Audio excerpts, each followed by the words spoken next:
Knock knock. Who's there? Guest. Guest who? Guest who puts your life into topsy-turvy, creates a ruckus, tests your patience, challenge your taboo. Hey everyone, welcome back to the Rule Book Room. I'm Harp and no, this isn't a comedy podcast. Although I wanted to start with a knock knock joke, but it was pretty much a knock knock serious.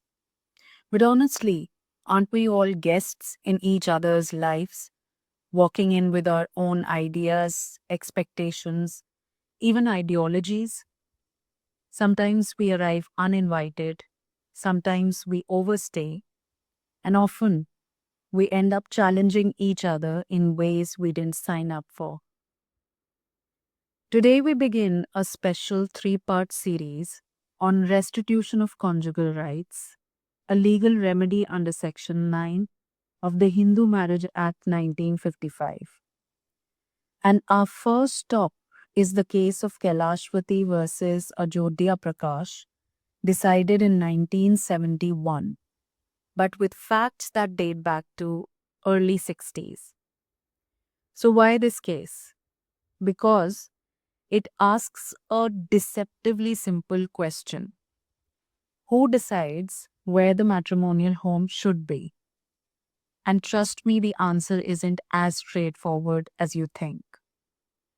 But before we unpack that, let's understand what restitution of conjugal rights really means. Imagine a married couple. One partner leaves the shared home and refuses to return without any solid reason. The other partner feels wronged, left behind. Now, under Section 9 of the Hindu Marriage Act, the aggrieved spouse can go to the court and say, I want my partner to come back and live with me. That's restitution of conjugal rights. Conjugal refers to marriage, restitution means restoration. So, in essence, it's a legal way to say, come back home. The provision is gender neutral, and the language says either the husband or the wife. So both can seek relief. And the person who left must show a reasonable excuse. If they can't, the court may pass a decree ordering them to return. Please, please, please notice the year of the judgment. It's 1971, and the facts of the case unfolded itself in 1964. So don't confuse yourself into not appreciating that period where a weekend marriage was unheard of. Of course, compared to the present, we have heard all the concepts of marital or non marital relationships. So compare yourself to use your brain as a time machine and take yourselves back to the year 1964. Kailashwati and Ajodhya Prakash, both school teachers, get married. Initially, things are smooth. The wife transfers her job to be near the husband. They lived together for 8 to 9 months. But then, without his consent, she gets transferred back to her paternal home. Just like that. She doesn't deny access to her husband, but refuses to return to live with him. Over the next decade, their marriage exists only on paper and in weekend visits, initiated solely by the husband.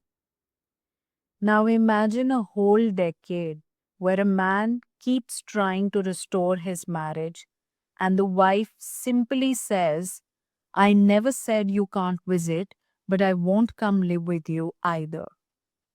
That's what brought them to court. The husband argued that this one sided decision broke the spirit of marriage. The wife said, I never refused to live with him, I just chose to live elsewhere.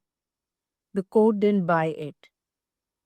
They observed that even though the wife never expressly denied conjugal access, the reality was that her unilateral relocation made cohabitation practically impossible. And here's where it gets interesting. The court emphasized that if the arrangement had been mutual, there would be no case. Legal intervention becomes necessary only when mutuality breaks down. They acknowledged that modern women were beginning to contribute financially, and that's important. But even so, a wife cannot, without her husband's consent, choose to live apart and expect the marriage to hold. The court took time to explain what conjugal rights truly mean. I'm going to read you a passage from paragraph 9 of the judgment verbatim.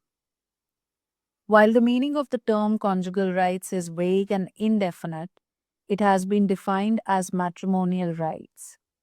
The right which husband and wife have to each other's society, comfort, and affection. Marital and conjugal rights include the enjoyment of association, sympathy, confidence, domestic happiness, the comforts of dwelling together in the same habitation, eating meals at the same table, and profiting by the joint property rights, as well as the intimacies of domestic relations.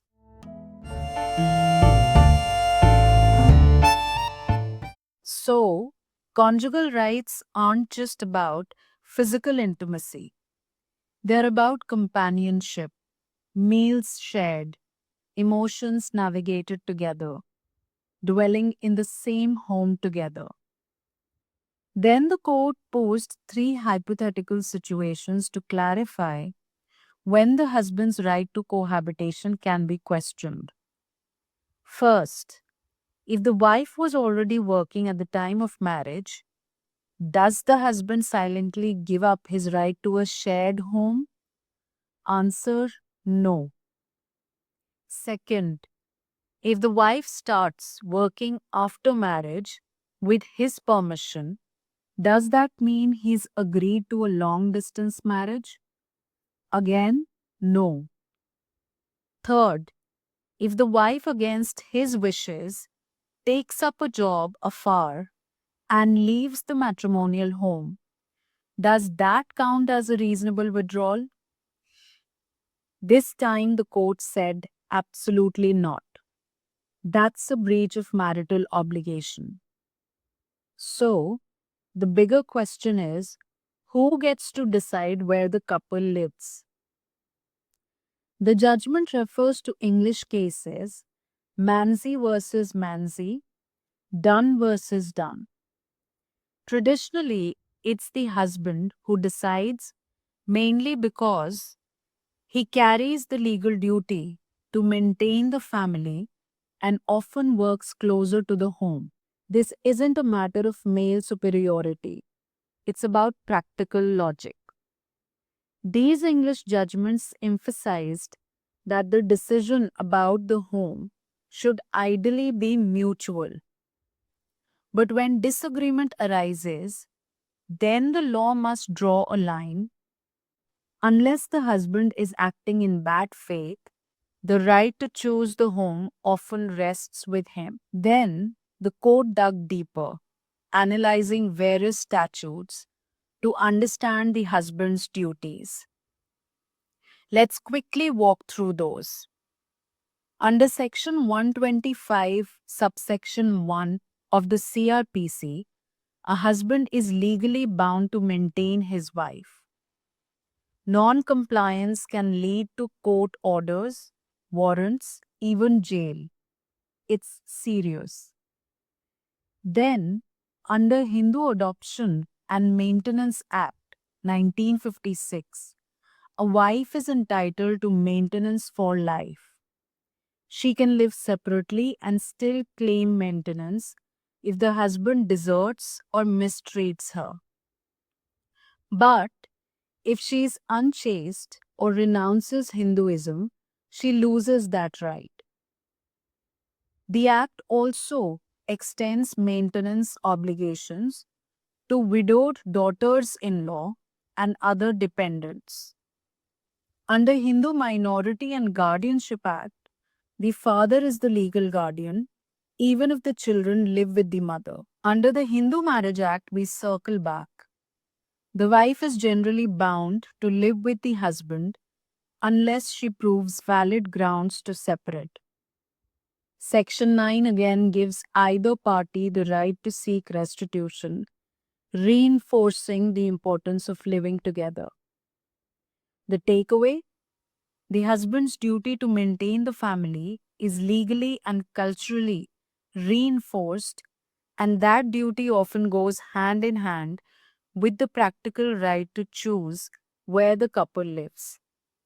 So, when the wife in this case left unilaterally, refused to return for over a decade, and offered no justifiable reason, the court concluded that the marriage had effectively broken down. The appeal was dismissed, and the final line of the judgment almost feels like a sigh. A husband cannot be left in uncertainty forever.